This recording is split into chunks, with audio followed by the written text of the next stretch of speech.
Truffe agli anziani, sgominata dalla polizia di Padova una banda di trasfertisti campani, 11 ordinanze di custodia cautelare, al vertice un affiliato alla camorra. Finti carabinieri o avvocati nel modus operandi dei truffatori che hanno accumulato 400.000 euro sottratti agli anziani disperati, il questore di Padova Vigliacchi.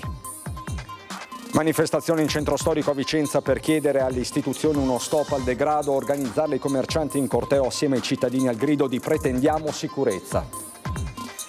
A Verona la prima uscita istituzionale da presidente del Veneto per Alberto Stefani, che parla della futura giunta, rilancia la holding autostradale, sembra bocciare la proposta di leva volontaria del ministro Crosetto. Lega, colpo di scena da Brescia, la segreteria cittadina lancia una petizione per nominare Luca Zaia referente per il Nord. La raccolta firme è stata inviata a tutte le sezioni del Carroccio. Cervo adulto in centro, traffico in Tilde e momenti di panico nel pomeriggio a Tiene. L'animale spaventato si è rifugiato nel giardino di una villa. Sono 303 su 560 i comuni veneti ricicloni o rifiuti free nel 2025. Da Possagno al capoluogo a dominare le classifiche sulle realtà virtuose è la Marca trevigiana. Una canzone, un video per raccontare Sammy Basso, protagonista il gruppo I Mercanti di Perle. Alla registrazione hanno partecipato anche gli amici e i genitori di Sammy.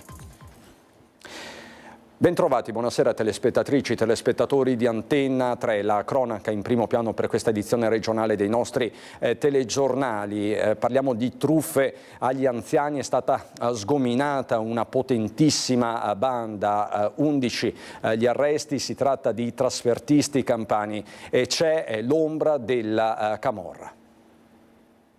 Venivano raccolti tra giovani napoletani, lusingati o costretti a trasformarsi in truffatori, tutti giovani, meglio se incensurati. Finivano poi nelle maglie di una ben oliata organizzazione di stampo malavitoso specializzata nelle truffe agli anziani nel ricco nord Italia, dove le famiglie sono meno numerose, con la tecnica del finto maresciallo o del finto avvocato. A tirare le fila della banda un 32enne napoletano già condannato per associazione delinquere di stampo mafioso, appartenente al clan camorristico che opera nel rione Forcella, con a fianco una 22enne e altre 9 persone. In totale sono 11 le ordinanze di custodia cautelare eseguite dalla squadra mobile di Padova in collaborazione con quella di Napoli in un'operazione denominata Blackbird. In carcere sono finiti il capo e la 22enne, gli altri sono stati colpiti da obblighi di dimora. Insieme dovranno rispondere di 16 capi di imputazione, tra i quali l'associazione a delinquere, una banda organizzata. E c'era una ripartizione di ruoli ben decisa, c'era un promotore che praticamente pianificava l'attività delittuosa e attraverso una serie di elementi riusciva a individuare le persone da aggredire e quindi comunicava alle persone che andavano in trasferta, i cosiddetti trasfertisti, i posti dove recarsi per commettere queste truffe o queste estorsioni. Chiaramente queste persone erano abituate, molto abituate a prendere in giro le persone, riuscivano a fare dei discorsi molto lunghi, riuscivano a intrattenere l'anziano molte volte quando è solo ha anche bisogno di compagnia, quindi veramente facilmente cedeva alle lusinghe di questi soggetti qua. Un modus operandi consolidato con i trasfertisti che arrivavano nelle città nel mirino in treno e ripartivano poi compiendo 1 o 2 cambi. Per raggiungere le vittime anziani, persone fragili e sole, contattate già nei giorni precedenti, si usavano taxi o auto a noleggio. Una volta nelle case, i finti avvocati o finti carabinieri raccimolavano quanto più oro e denaro contante possibile, con una selezione dei truffati a seconda della disponibilità. Una nuova frontiera degli affari malavitosi. E si può ritenere praticamente un business che comporta anche meno rischi perché non vengono usate armi, quindi praticamente anche le pene previste sono sicuramente inferiori rispetto a una situazione in cui si fanno le rapine con le armi. Recuperare gioielli consente anche di poter riciclarli in maniera molto facile perché i gioielli possono essere fusi, quindi trasformati in ingotti e quindi avviare sul mercato clandestino dell'oro. 15 le truffe ricostruite dalla polizia di Padova, coordinata dal sostituto procuratore Claudia Brunino. 2 commesse a Padova, 2 a Venezia, 1 a Verona tra il gennaio e il maggio 2024. A giugno 2024 le richieste di custodia cautelare concesse dal GIP del Tribunale di Padova il mese scorso. Un preciso modus operandi, quindi è tutta questa indagine lunga, meticolosa è partita da un fatto, un anziano truffato a Cadoneghe. Ho preso questa telefonata da sto maresciallo, mi ha detto che mio figlio aveva avuto un incidente, che ha preso sotto una donna con sua figlia, se stesse pedonali. che era in stato di ferma, e mamma e figli in ospedale. E poi mi ha chiesto 8.500 euro per non farlo andare in tribunale. Non ci ha pensato un attimo? Il maresciallo dei carabinieri ha detto adesso arriva l'avvocato. È partito tutto da qui, dall'arresto in stazione a Padova del 18enne napoletano che poche ore prima aveva sottratto contanti e gioielli in oro a Gianpietro Gerona, anziano di Cadoneghe. L'uomo, grato alla polizia che aveva recuperato tutto, compresi i ricordi della moglie scomparsa, aveva deciso con coraggio di raccontare nel gennaio 2024 quanto accaduto per mettere in guardia altre persone, e a parlare era stato anche il telefonino di quello che sarebbe stato il primo trasfertista fermato dalla polizia, che dai merli, da cui il nome dell'operazione, ovvero gli esecutori materiali delle truffe agli anziani riconoscibili per l'abbigliamento nero, ha ricostruito l'organigramma della banda. Un'organizzazione che teneva sotto costante controllo chi si muoveva nel territorio, facendo persino fare foto dei gioielli o facendo contare al telefono i contanti e chiedendo loro che il bottino non fosse mai inferiore ai 2-3 mila euro. Parliamo di un reato odioso che viene perpetrato nei confronti di persone vulnerabili. Parliamo anche di persone ultranovantenni, che sono gli anziani della nostra storia, la nostra memoria, vanno coccolati, tutelati. Il reato odioso posto in essere da persone vigliacche, perché appunto se la prendono con persone indifese. Recuperati e restituiti dalla polizia contanti e gioielli per circa 400.000 euro, ma di lavoro da fare ce n'è ancora. Nella provincia di Padova dall'inizio dell'anno sono stati già perpetrati 671, definiamoli, vengono definite truffe agli anziani. Molte volte si tratta di vere e proprie estorsioni, se non rapine e se non appunto furti, 671 dei quali 258 nel capoluogo, con una media di circa 10.000 euro di refurtiva. I conti sono presti fatti e parliamo di 5-6 milioni di proventi di attività illecite solo nella provincia di Padova. Da Padova a Vicenza, sempre all'insegna della sicurezza, nel pomeriggio corteo dei commercianti contro il degrado.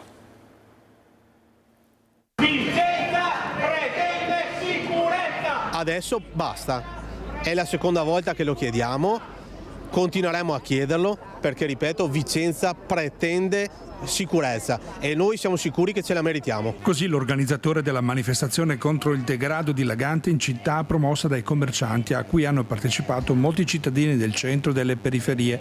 In testa al corteo, composto da circa 300 persone, lo stesso striscione della prima camminata partitica di protesta che si era svolta la scorsa primavera. Oggi c'è la volontà di ribadire quello che abbiamo chiesto il 10 maggio, perché non è cambiato nulla, anzi la situazione è peggiorata. E noi ci rivolgiamo sicuramente a tutte le istituzioni, in particolare l'amministrazione locale, perché è il primo fronte per fronteggiare il degrado e l'insicurezza. Adesso si sta veramente male, vengono aggrediti addirittura i ragazzi, questa è una cosa che proprio mi dà fastidio, che stanno passeggiando, si stanno divertendo per il centro storico. Abbiamo portato delle foto che possano testimoniare la realtà di Vicenza, ciò che sta succedendo un po' ovunque.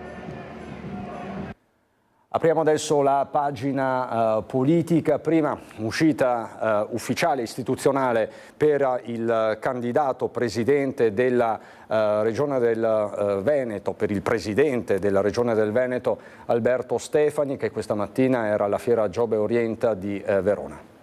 Stefani. Dobbiamo costruire una giunta di qualità per dare risposte ai cittadini del Veneto e soprattutto a guardare al Veneto dei prossimi 20 anni. Adesso stiamo lavorando, non posso darvi indicazioni sulla giunta, ovviamente ci stiamo mettendo già all'opera perché è necessario partire il prima possibile. Io non ho ancora la proclamazione ovviamente perché arriva nei prossimi giorni, quindi nel momento in cui sarò ufficialmente presidente della regione poi potremmo intervenire in maniera compiuta. Parla inevitabilmente della giunta che verrà Alberto Stefani nella sua prima uscita istituzionale da presidente del Veneto alla Fiera Giobbe Orient di Verona. Il neogovernatore resta abbottonato su nomi e partiti. Pacta sunt servanda ha ribadito più volte negli ultimi giorni relativamente agli accordi preelettorali con gli alleati, ma allo stesso tempo vengono enunciati i 3 criteri con cui sarà composto il nuovo esecutivo. Cercheremo di fare del nostro meglio, è chiaro che la territorialità è importante, come è importante anche la rappresentanza di genere per quanto mi riguarda, e come è importante anche la qualità che viene sempre prima di tutto. Forma e contenuti. A Verona Stefani torna sulla questione infrastrutturale rilanciando la grande holding autostradale del nord-est, tema che nella provincia scaligera ha un suo peso specifico, ma non si sottrae nemmeno alle questioni nazionali. Su tutte il ritorno alla leva militare, seppure volontaria, preannunciata dal ministro Crosetto, proposta accolta in modo quantomeno gelido. Credo sia più opportuno per i cittadini e per i ragazzi del Veneto lanciare delle iniziative in collaborazione con le associazioni locali.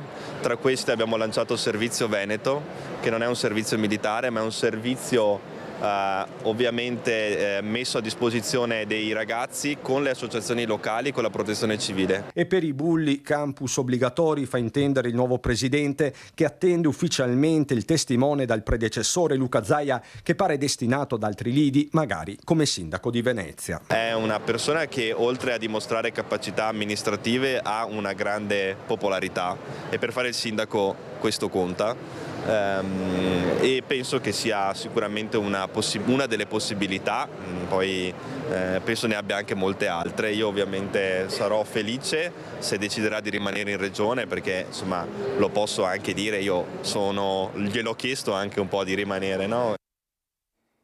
E a proposito di Zaia, c'è un vero e proprio colpo di scena, arriva dalla Lega di Brescia, dalla sezione cittadina di Brescia, che lancia una petizione per nominare proprio Luca Zaia referente per il Nord. La raccolta firme è stata inviata a tutte le sezioni del Carroccio. Vogliamo porre la questione settentrionale, dice ai nostri microfoni il segretario bresciano Maggi. Vogliamo rilanciare ulteriormente quello che è appunto la questione del Nord.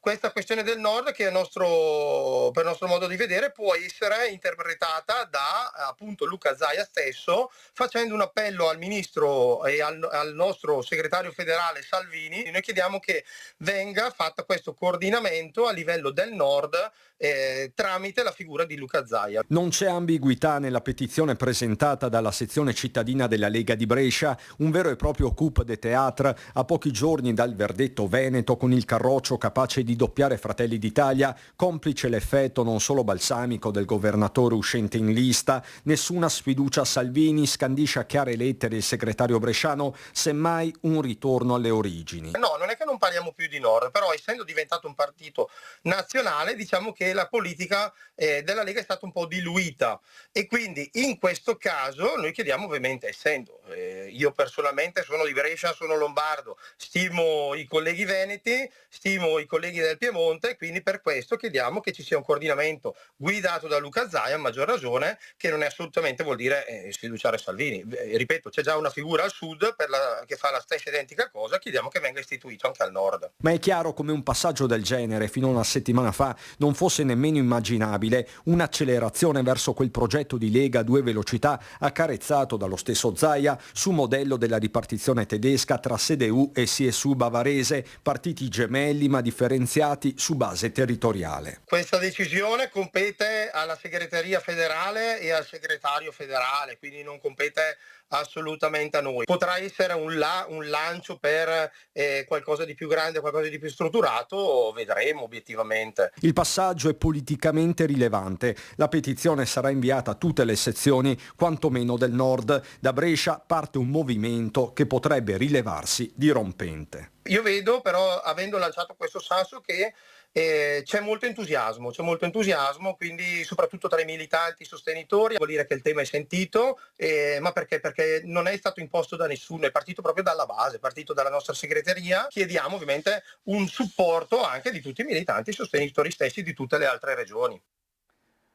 Ritorniamo a Verona, alla fiera Giobbe Orienta, non solo Stefani protagonista oggi, ma anche il ministro dell'istruzione al merito Valditara, che è ritornato sulla violenza di genere, sull'educazione sessuo-affettiva nelle scuole, e non sono mancate nemmeno le proteste. Nei nuovi programmi scolastici vi è anche l'educazione alla empatia affettiva e relazionale. Questo l'ha fatto questo governo, questo ministro, non l'hanno fatto né altri governi né altri ministri. Devo dire che è questo su cui noi dobbiamo puntare: educare al rispetto, educare a relazioni positive, a rispettare i no, a rispettare i confini della donna e più in generale. Così il ministro dell'istruzione e del merito Giuseppe Valditara in visita alla 34esima edizione di Job Orienta, il Salone Nazionale dell'Orientamento della Scuola della Formazione e del Lavoro a Verona Fiere. Il ministro rivendica quindi l'educazione alle relazioni, al rispetto e all'empatia, secondo lui vero contrasto alla violenza di genere. Parole che arrivano dopo la furiosa bagarre scoppiata alla Camera contro chi lo accusava di aver fatto un passo indietro sulla legge sull'educazione sessuaffettiva. Noi abbiamo avviato anche delle buone pratiche. Devo dire che Indire inizierà proprio ai primi di gennaio i corsi di formazione dei docenti, hanno già risposto circa 2000 scuole per quanto riguarda la formazione dei docenti, in particolare scuole superiori. E quindi tutto questo è una novità assoluta. Intelligenza artificiale, il progetto 4+2, il percorso scolastico che dal prossimo anno da sperimentale diventa ordinamentale, i temi al centro del suo intervento davanti a centinaia di studenti. 2 temi su cui il Ministero a cui ha rivolto una grande attenzione. Ricordo che siamo stati fra i primi paesi al mondo ad avviare la sperimentazione dell'utilizzo di questi apparati virtuali per favorire il miglioramento degli apprendimenti per i nostri giovani, e dall'altro abbiamo varato questa riforma importante che collega scuola tecnica e professionale con il mondo del lavoro, proprio per offrire delle qualifiche ben retribuite in tempi più rapidi e quindi opportunità occupazionali significative a tanti giovani. Non sono però mancate le polemiche all'arrivo del ministro in fiera. Una studentessa è intervenuta contestando il suo operato e denunciando quanto il sistema scolastico attuale non sia gratuito e accessibile a tutti. Ministro, lei lo sa che per andare a scuola uno studente deve pagare 1.170 euro circa? La scuola è effettivamente aperta a tutti o è solamente per chi se lo merita? La scuola è gratuita, lo sa quanto paga una famiglia? Scusi, non può rispondere agli studenti? Scusi, non risponda agli studenti, è dall'inizio del suo mandato che le chiediamo delle cose precise.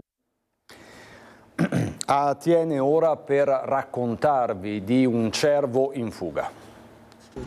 2,5 quintali di cervo, tanto sono bastati per mandare in tilt la città e il traffico di Thiene a metà pomeriggio.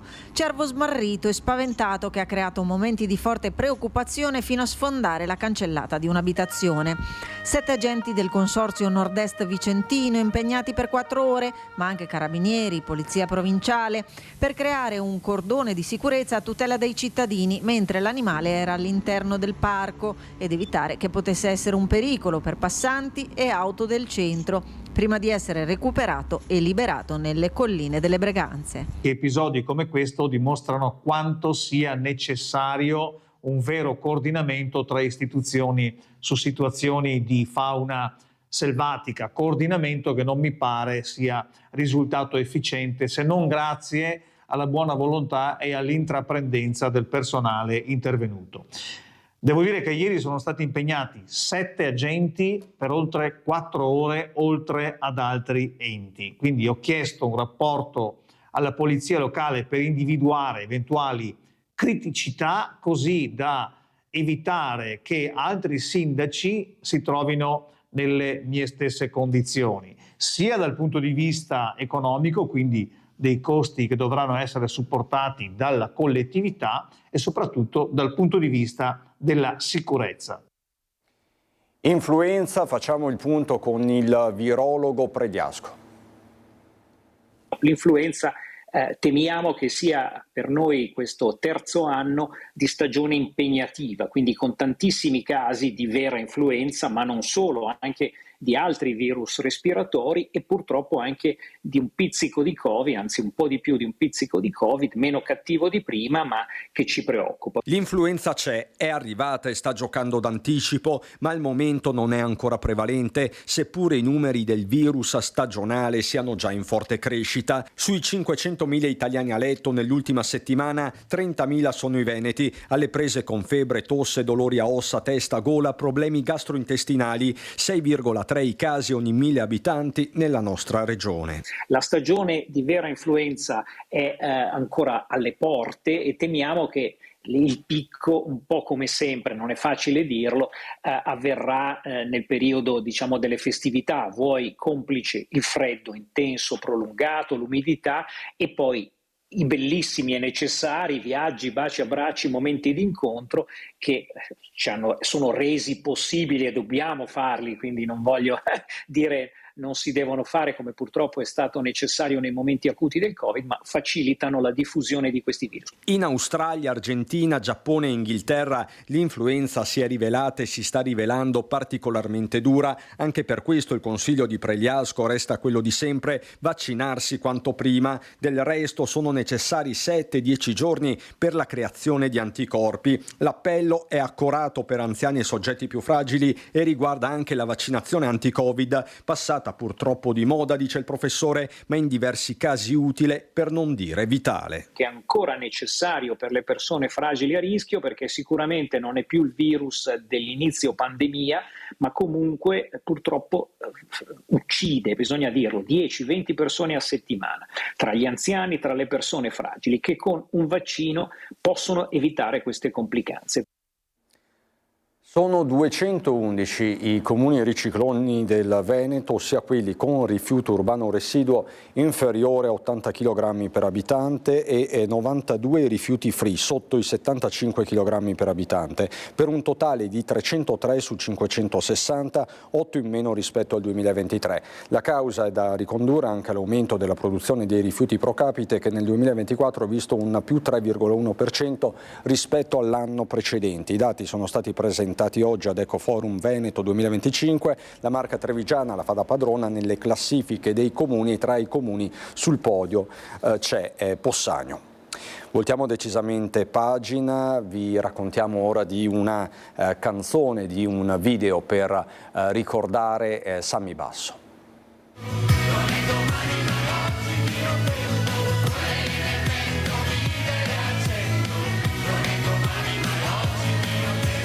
Vivere a 100 non è domani, ma è oggi il nostro tempo. La rock band cattolico-cristiana Mercanti di Perle di Vicenza ha voluto raccontare così Sammy Basso, con una canzone che si ispira alle parole del giovane ricercatore di Tezze sul Brenta, al suo modo di vivere, al suo pensiero mai scontato, alla sua voglia, insomma, di vivere a 100. Eravamo giusto a ottobre dell'anno scorso, il 31 di ottobre, la notte di Santi a Roma, e proprio in quell'occasione ci è venuto in mente Sammy, che era salito in cielo pochi giorni prima, e abbiamo pensato perché non fare una canzone anche su di lui, e quindi da lì c'è nata l'idea di contattare i genitori Laura e Amerigo e fargli questa proposta, che hanno accettato subito con molto entusiasmo.